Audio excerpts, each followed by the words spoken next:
This deep sense of love and gratitude at having realized our own being makes it effortlessly simple and sweet to abide as our own true being every moment.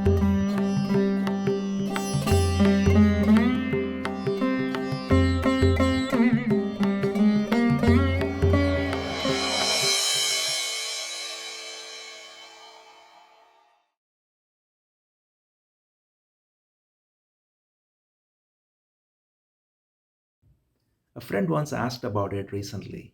The question was, isn't the main purpose of self inquiry or meditation itself to rein in thoughts?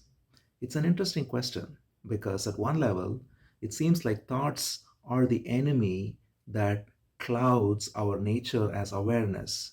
We get lost in thoughts, the thoughts pull our attention away, and we simply go behind them, and therefore the ever shining light of awareness is clouded by these thoughts.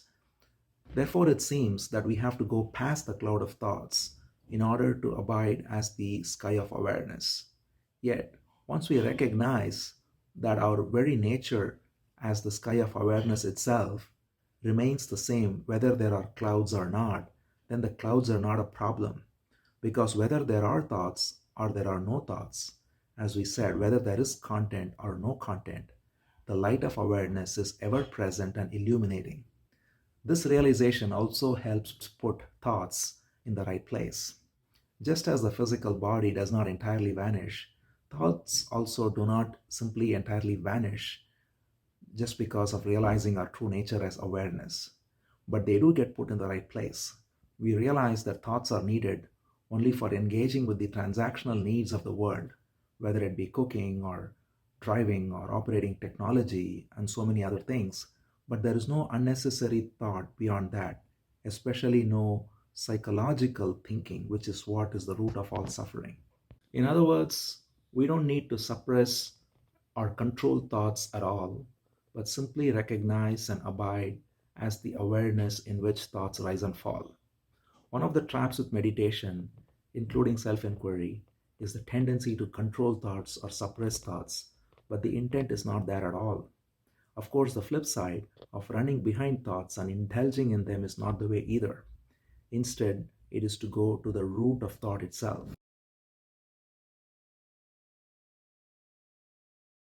A great quote by Ramana Maharshi summarizes this beautifully.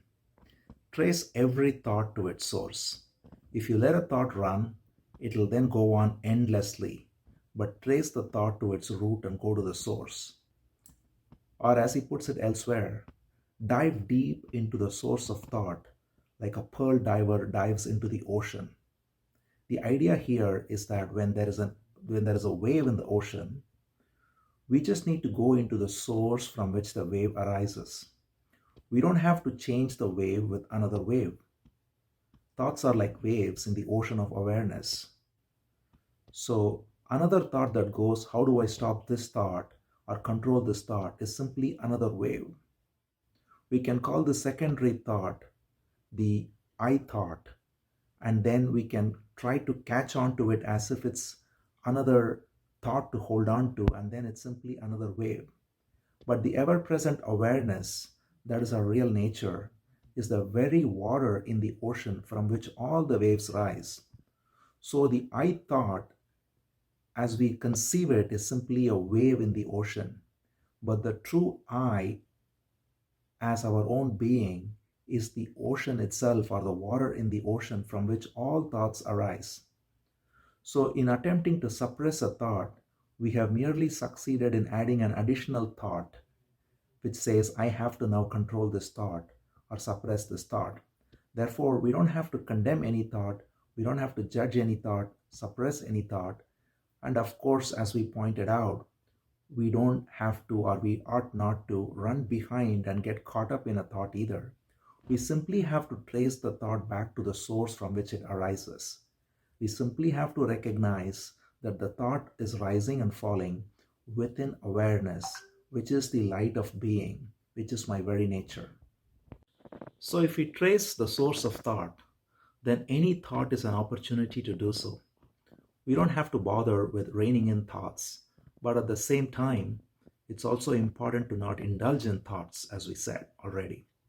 The problem comes when we run with the thought, identify with the thought, and get lost in it as the thinker of the thought.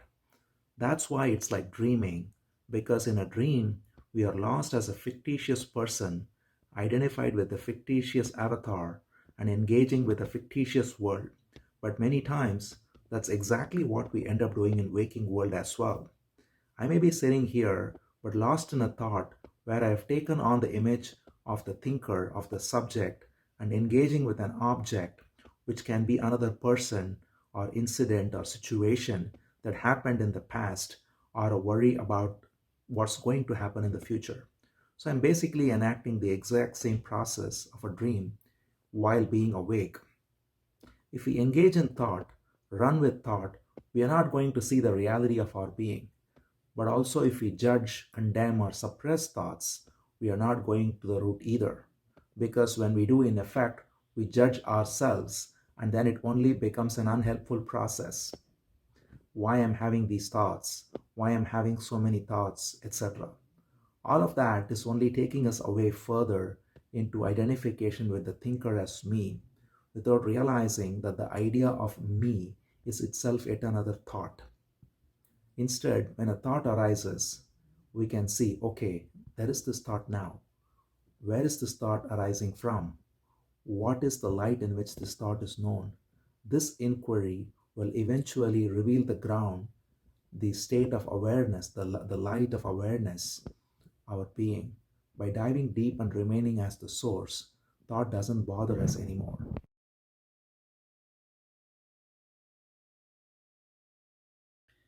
By being able to persistently do that, that is, remaining as the source of awareness, we can then bring that perspective in our transactional dealings with the world while working, talking, interacting with people, and so on. In time, there can be a certain sense of this perspective shift happening on its own as we are grounded as that light of awareness, an awareness which is not bothered or touched by any of the comings and goings. This is what self inquiry is.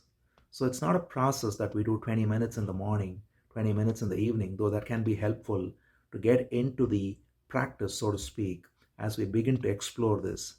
But in reality, it is something that goes on throughout the day where we are alert to any false identification with thought. This will enable us to instantly get into the root of our being and thereby just not get caught up in the drama of thought. Another way to look at this alertness, being alert to the rising of thought and thereby going to the ground of our being as awareness. Another way to look at it is to recognize the beauty of awareness itself, the peace of it, the calm of it. Then instead of even being alert and trying and failing, trying to negate thoughts and so on, we recognize the immense peace and restfulness in abiding as awareness, and we feel great love for simply being in peace as our own being. We have been looking for this peace consciously or subconsciously our whole life. Now we have discovered it. It naturally occurs to us, why would we step out of this into the drama of thoughts and emotions and all the conflict? This deep sense of love and gratitude and having realized our own being makes it effortlessly simple and sweet to abide as our own true being every moment. Then what happens, happens, empty of any sense of ego or false identification.